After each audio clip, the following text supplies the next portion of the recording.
Assalamualaikum.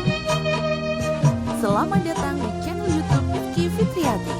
Di channel ini kawan-kawan akan mendapatkan cerita-cerita seru loh. Jangan lupa like, comment, subscribe, and share.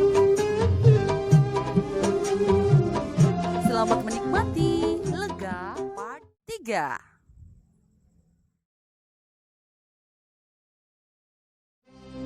Setiap keindahan yang tampak oleh mata, itulah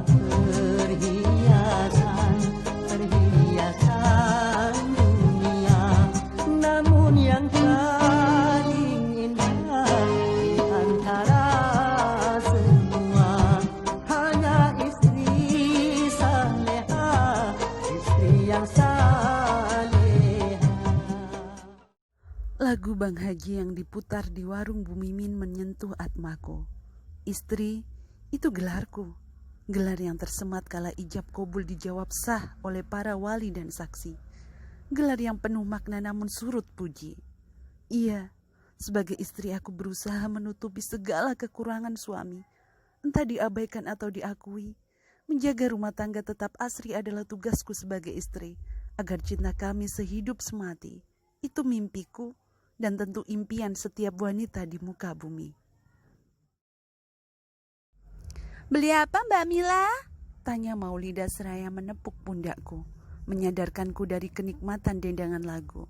Beli tempe sama sayur, Dek. Masa habis nerima gaji makanya tempe sih, Mbak? Bu, ya anak-anak dibelikan daging ayam biar badannya gak kurus begini. Wanita berlipstik marun itu memegang bahu Jaka. Kusambut ucapannya dengan senyuman. Lagi pengen makan tempe, Dek. Anak-anak paling seneng makan tempe kecap, jawabku. Ibu, Jaka mau makan ayam goleng, rengek Jaka. Leherku tercekat mendengar rengekan si bungsu. Dia teramat lugu untuk diajak menyembunyikan kenyataan. Maulida tersenyum. Tuh kan, ibunya boleh berbohong, tapi anak-anak gak bisa diajak bohong juga loh, Mbak. Celetuk Maulida. Iya sayang, nanti dibelikan ibu ya.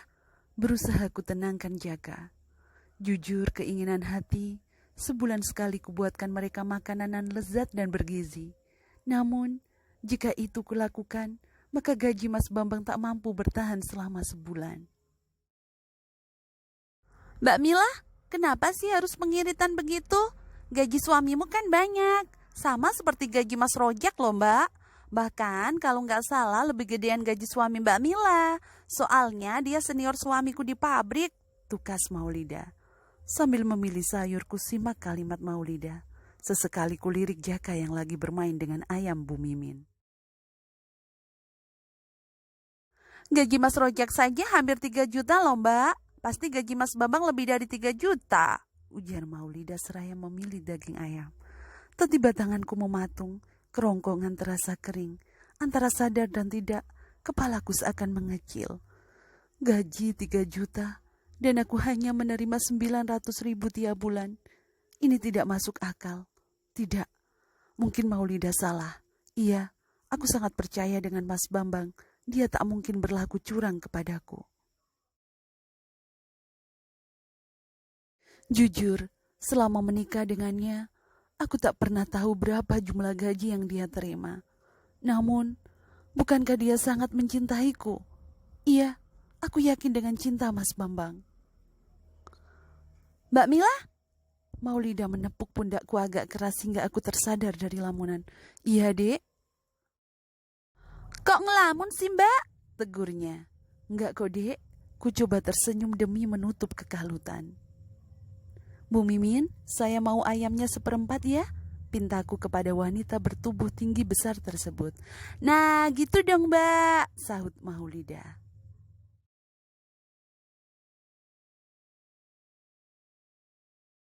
Sejak setelah Isya, Jaka memintaku untuk mendampinginya berbaring. Agak aneh, bocah aktif itu jam segini sudah ingin tidur. Biasanya jam 9 tepat dia baru mau memejamkan mata. Itu pun setelah berbagai bujuk rayuan kukerahkan, kupegang dahinya, Ternyata panas. Segera ku ambil termometer dan kupasang di jepitan ketiaknya. Adik sakit ya bu? Tanya Lana sambil duduk di sampingku. Iya nak, kakak bobok ya, besok gak bisa bangun sekolah loh. Iya bu. Bocah yang baru duduk di taman kanak-kanak kelompok B itu memang penurut. Dia bergegas merebahkan tubuhnya. Bibirnya tampak komat kamit membaca doa. Selang beberapa saat sudah pulas. Kuperiksa angka pada termometer yang telah kulepas tersebut. Angka 38,7 tertulis di sana. Kuambil gawai untuk menghubungi Mas Bambang. Mas, si bungsu badannya panas. Beberapa menit ku tunggu, namun tak jua ada balasan masuk ke gawaiku. Jujur, aku bukan tipe wanita yang manja, yang segala urusan selalu meminta tenaganya. Jika aku tak kuasa, baru aku akan mengadu kepada Mas Bambang. Dengan harapan uluran tangan pria tinggi besar itu, sama halnya malam ini, aku berharap dia segera pulang dan mengantarkan putranya periksa. Kembali termometer ku apitkan di ketiaknya. Angka yang tertulis mampu melebarkan bola mataku. Angka 39,8 derajat Celcius adalah angka tertinggi selama aku merawat mereka. Mas, panasnya makin tinggi. Baru saja aku cek 39,8. Ku kirim lagi pesan untuknya. Sembari menunggu balasan suamiku, aku berlari ke dapur mencari jeruk nipis sisa membuat sambal tadi. Alhamdulillah, masih ada separuh. Segera ku ambil piring kecil, ku peras sari jeruk tersebut. Bulir-bulir menggenangi sebagian piring kaca bening. Selanjutnya, ku raih botol minyak goreng yang tinggal tetes-tetes terakhir. Ku campur kedua bahan tersebut. Bu, suara cowok kecilku memanggil. Sontak aku berlari memasuki kamar. Bocah 4 tahun itu meracau seakan mengadu atas rasa sakit yang menimpanya. Bu, sakit. Iya sayang, ibu tahu adik sakit. Sabar ya, sebentar lagi pasti sembuh. Oh iya, adik tahu kisah tentang Nabi Ayub alaihissalam? Kumulai kisahku seraya membalurkan ramuan tadi ke tangannya. Putra kecilku menggeleng. Nabi Ayub ialah seorang nabi yang diberi Allah ujian banyak sekali. Adik tahu, beliau adalah nabi yang kaya raya. Hartanya sangat banyak. Tapi dalam sekejap saja kekayaannya telah Allah musnahkan hingga Nabi Ayub jatuh miskin dan tak punya apa-apa. Seperti kita ya bu, saud Jaka. Aku tersenyum masgul mendengar celoteh polosnya. Meski beliau sudah tak memiliki harta lagi, tapi Nabi Ayub sangat sabar dan tidak bersedih sayang. Beliau tetap dekat dengan Allah. Beliau tetap menjalankan ibadah dengan ikhlas. Tidak berhenti dengan ujian harta. Allah juga memberinya ujian sebuah penyakit. Sakit kayak Jaka bu. Cowok mungil yang terbaring lemah di hadapanku mulai bisa melupakan rasa sakitnya. Iya sayang, bahkan sakitnya Nabi Ayub lebih dari Jaka. Dia menderita sakit kulit yang sangat parah. Kulit tubuhnya melepuh hingga mengeluarkan bau yang kurang sedap. Semua orang menjauhinya, tidak ada yang mau berteman dengannya. Kasian ya bu, ucap Jaka. Iya sayang, jawabku. Nabi Ayub gak bersedih bu. Tidak sayang, dia tidak bersedih maupun mengeluh sedikit pun. Dia tetap berserah diri kepada Allah.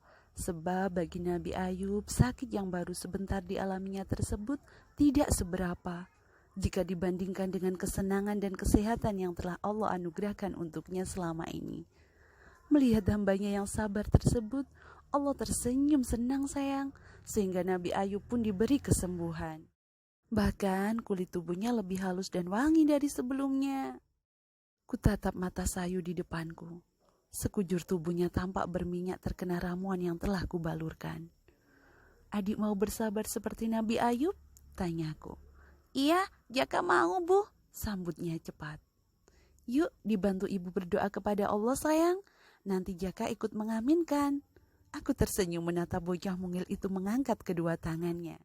Ya Allah, ampunilah Jaka. Jika selama ini belum jadi anak baik, jika sakit yang engkau kirim ini agar Jaka bertambah soleh, maka Jaka ikhlas ya Allah. Jaka janji, jika sembuh, Jaka akan menjadi anak baik yang sayang bapak, ibu, dan Kak Lana. Kabulkan doa Jaka ya Allah. Amin ya robbal alamin. Jaka mengusap wajahnya dengan kedua tangan. Kala ku dekap cowok kecil bertubuh lemah tersebut, terdengar suara motor Mas Bambang. Dia baru pulang, tepat saat jam dinding kamar menunjuk pukul 12 malam. Mas Bambang masuk ke kamar, memegang dahi Jaka yang mulai adem, karena campuran jeruk nipis dan minyak goreng telah merasuk. Tanpa tanya, pria yang kucintai itu berlalu, meninggalkan kami untuk merebahkan diri di ruang tengah. Aku bangkit, menghampiri pria berhidung mancung yang sedang asyik menonton pertandingan bola. Mas, apa enggak sebaiknya Jaka kita periksakan besok pagi? Kasihan, takutnya dia kenapa-napa, ucapku pelan. Bukannya tadi sudah enggak panas lagi, balas Mas Bambang. Iya, tadi sudah aku balut dengan jeruk nipis campur minyak goreng, jelasku. Nah, kan sudah adem. Kenapa harus diperiksakan? Tolaknya. Tapi aku takut dia kenapa-napa, Mas. Soalnya selama ini Jaka jarang sakit. Kok tiba-tiba panasnya langsung tinggi? Terangku lagi. Kalau kamu punya uang, besok aku antar ke puskesmas sebelum berangkat kerja, tukasnya. Iya, Mas, sambutku pelan. Ku tinggalkan suamiku dengan hati terluka. Tiada greget sedikit pun dari pria yang 5 tahun lebih tua dariku itu. Dia begitu cuek kalau mendapat pesan mengenai kondisi anaknya.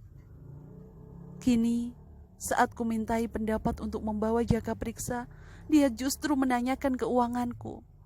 Padahal uang yang dinafkahkan padaku tiada setengahnya dibandingkan uang yang ada di dompet hitam miliknya. Luka ini bertambah lagi. Lapisan luka itu kian tinggi. Entah sampai kapan harus kutimbun.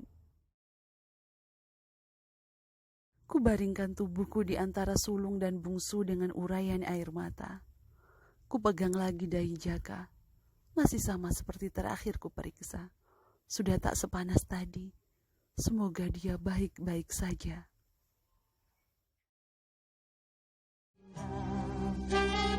Terima kasih kawan.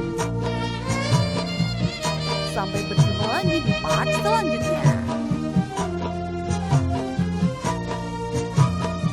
Semoga sehat dan bahagia selalu kawan.